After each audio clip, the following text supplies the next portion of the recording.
Just আমি কি teaser দেখলাম, এটা কি কোনো টলিউডের টিজার না, এটা কোনো বলিউডের টিজার, জাস্ট জাস্ট আমার মানে ভাবছি যে মানে এরম ধরনের সিনেমা আজ থেকে 15 বছর আগে হয়েছে, মানে সেই আমাদের স্কুল কলেজ লাইফে, স্কুল লাইফে সেই সেই টাইমটাকে তুলে ধরা হয়েছে। এবং কৌশিক গাঙ্গুলি নামটা দেখে আমি জাস্ট অবাক হলাম যে কৌশিক গাঙ্গুলি এখন কি ধরনের সিনেমা করছে, মানে তাকে করতে হচ্ছে সিরিয়াল মানে টাইপের অনেক সিনেমা যেগুলো করছে, অবশ্যই এখন ভালো সিনেমা করছে, কিন্তু এই যে মশালা, কমার্শিয়াল মশালা মুভি যে সে করতে পারে, সেটা কিন্তু এই সিনেমাটা না দেখলে তোমরা বুঝতে পারবে যে অসম্ভব সুন্দর টিজার।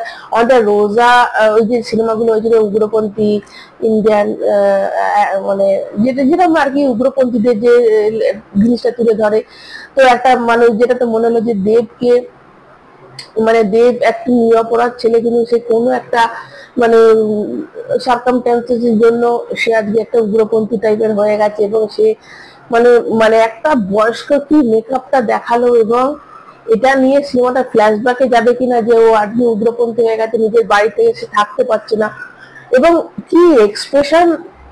এই যে আমাদের আজ থেকে 10 বছর 15 বছর আগেকার, মানে 2000, মানে কবেকার ভাবতে পারছি যে ওই টাইমে 2012-13, ওই ওই টাইমের মানে জিনিসটাকে তুলে ধরা হয়েছে, 12 14 15, 12 13 14 15, ওই টাইমের যে সিনেমাটাকে, ওই টাইমটাকে তুলে ধরা হয়েছে। এবং দেবের, এখন তো আমরা জানি দেব কেমন ধরনের অভিনয় করে, ফাটাফাটি অভিনয় করে, কিন্তু তখন দেবকে নিয়ে যারা ক্রিটিসাইজ করতো তাদের মোক্ষম জবাব হচ্ছে এই সিনেমাটা তারা দেখবে, তারা বুঝবে যে হ্যাঁ দেব কিন্তু তখন এই সিনেমাটা কেন মুক্তি পায়নি, তখন আমি কিন্তু ভাবছি এই সিনেমাটা এত একটা ভালো সিনেমা, এতদিন আসতে চাচ্ছিল, এটা আমরা এতদিন মিস করেছিলাম।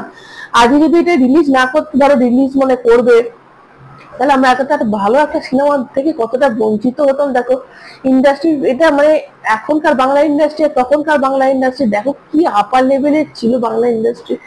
এবং এবং শুভশ্রীকে খুব একটা টিজারে দেখায়নি, হয়তো নিশ্চয়ই ট্রেলারে বেশি দেখাবে।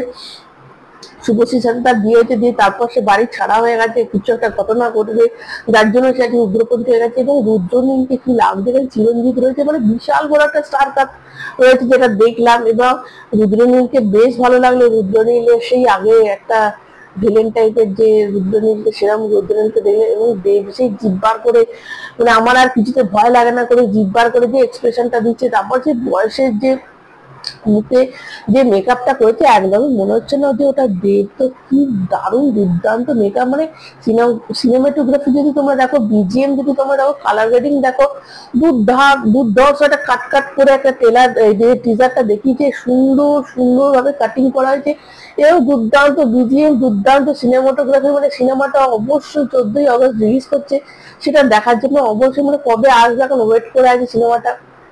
মানে দুর্ধর্ষ সিনেমাটা হচ্ছে, মানে এখনকার সময়, মানে তখনকার সিনেমা এখনকার সময় মানে গোল দিয়ে দেবে, দাঁড়িয়ে দাঁড়িয়ে গোল দেবে এখনকার মানে যে সিনেমাগুলোকে তখনকার সেই সিনেমাটা গোল দেবে। এবং কৌশিক গাঙ্গুলি এখন, আমি তো বলবো এরকম ধরনের আরো সিনেমা যাতে করে, কেননা দেখো এই সিনেমা তো মানে চূড়ান্ত লেভেলে হিট করে, এবং দেব শুভশ্রী আবার ফিরছে, তো এটা একটা মানুষের মধ্যে হাই সৃষ্টি করাই আছে।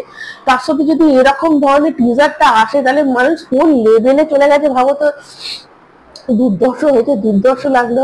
তোমাদের কেমন লাগলো অবশ্যই কমেন্টের মাধ্যমে জানাবে। এবং যারা মানে আমাদের সেই সেই কলেজ স্কুল লাইফের সেই টাইমটাকে আবার যে আনা হয়েছে, তো অবশ্যই এই যে স্কুল কলেজে যেটা আমাদের সেই সময়টাকে আবার তুলে ধরা হচ্ছে, তোমাদের কার কার সেই সময়টা মনে পড়ে গেল, এবং তোমরা কতটা এক্সাইটেড এই ট্রেলারটা টিজারটা দেখে অবশ্যই কমেন্টের মাধ্যমে জানাবে। যারা দেবের ফ্যান আছো তারা তো দারুণ খুশি হওয়ার কথা, মানে সত্যি করে দেব যে আজকে যে নাম্বার 1 জায়গায় দাঁড়িয়ে আছে, তার এই জিনিসটা তোমরা দেখলে বোঝা যাবে যে দেব কি কি পরিশ্রমটা তখনকার দিনেও করেছে, সেই সময়তেও করেছে, তবে আজকে আজকে দেব তৈরি হয়েছে। তো অবশ্যই সেই দিকে তো চোখ থাকবে, তত ট্রেলার এলে তোমাদের কেমন লেগেছে অবশ্যই কমেন্টের মাধ্যমে জানাতে ভুলো না। ভালো লাগলে একটা লাইক দেবে, চ্যানেলটা সাবস্ক্রাইব করবে। সবাই ভালো থাকবে, এখন টাটা।